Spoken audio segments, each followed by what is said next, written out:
So this morning we went to the statues of the leaders, meaning President Kim Il-sung and General Kim Jong-il.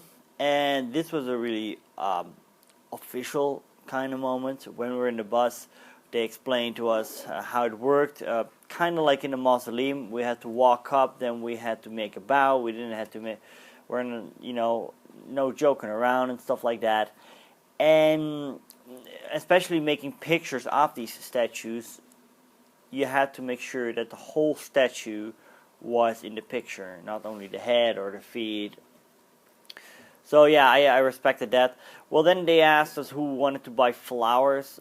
Some of us did that. After that, I shot a short video as an introduction about the leaders. I'm later going to do that with a voiceover. And then one of the guys came up to me and she was kind of worried where I was talking about. I did it first in Dutch, then in English.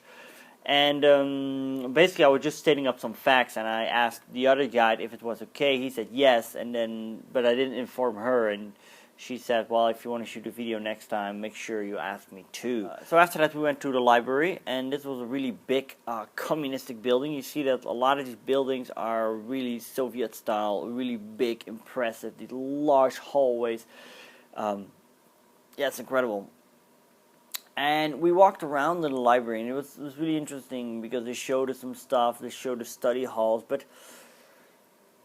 it felt a little bit set up. It's not that I can pinpoint like, well, this was set up or this, but it just felt a little bit fishy. So I didn't know about that one. But we shot some great pictures though, and it was very, very interesting. Went to the Kim Il-sung Square.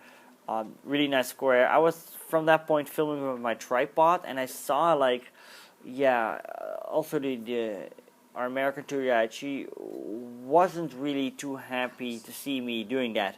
They didn't really stop me or anything, but I was thinking, well, there are some locations when I want to shoot with my tripod again, so I better not to make too much disturbance right now to make it last, if you understand what I mean. Great shots though, nevertheless. We went to a bookshop where you could buy souvenirs, and it's funny, like the souvenirs you can buy here at the hotel, you can basically buy them everywhere. So they sell everywhere the same kind of souvenirs, and they're nice things. They're quite expensive. So then we had lunch, and after that we went to the bathhouse of Kim Il-sung. There was a whole bus of school children, I think. They were hanging around, waving at us. I don't know if it was, I don't want to get too paranoid about everything, but it also felt a little bit like, well, let's drive a bus of school kids, and there you have it. So after that, we went to the metro, and the metro is a really interesting spectacle. You go with the escalator far underground, and you see like these beautiful mosaics on the walls, and it was really interesting.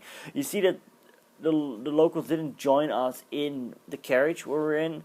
And at some point you think, well, they're not allowed to do that, but from what I understand is they just don't want to be among us. Probably out of fear for repercussions. I don't know that. It's funny because when you walk around in these subway tunnels, like these hallways, you see a lot of doors and stuff, and I might think that these things can also function as a bunker for when, I don't know, war breaks out, as some nuclear shelter or something. So then we went to the War Museum, and yeah, if you look at the entrance, this is what I think a war museum is supposed to look like. And what's interesting about this War Museum was that, as somebody stated, it might be the best and the worst museum at the same time. The best because it's so big, it has so many pictures, so many artifacts, so many little reconstructions about battlefields. There was at some point a huge panorama. It was insane. I've never seen a war museum like this. It was brilliant in that perspective. And the other perspective, says that the United States imperialists started the Korean War. It was kind of interesting. So then we went to the Yuchi Tower. The Yuchi Tower is a big tower across the river. The Yuchi stands basically for the ideology of the party I was really stoked on getting up there, so we could see a view of the city. But for some reason, the elevator was broken, and the stairs were under construction. Too bad.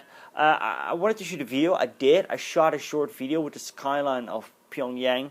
Talk about tourism. At some point, the guide came up to me, and they came up with the thing that we had to go. We had to hurry.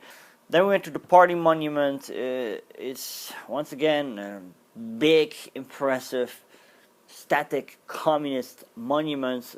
Yeah, nice to see. Then we went for dinner, and afterwards went to see.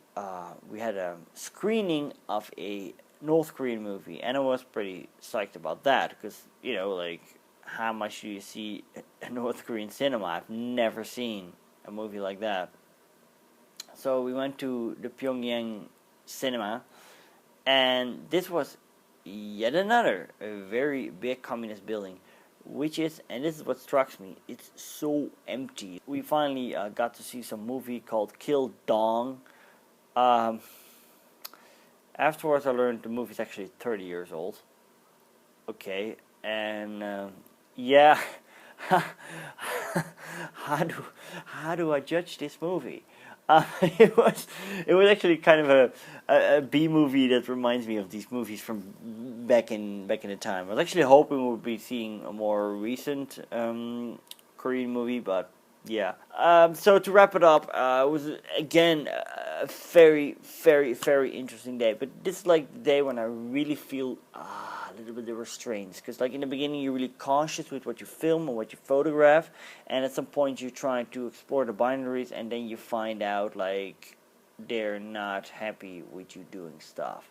And me as a Western guy, that's from a Western perspective, it's really like against like my principles. But we're in the DPRK, and that's one thing I should keep realizing myself.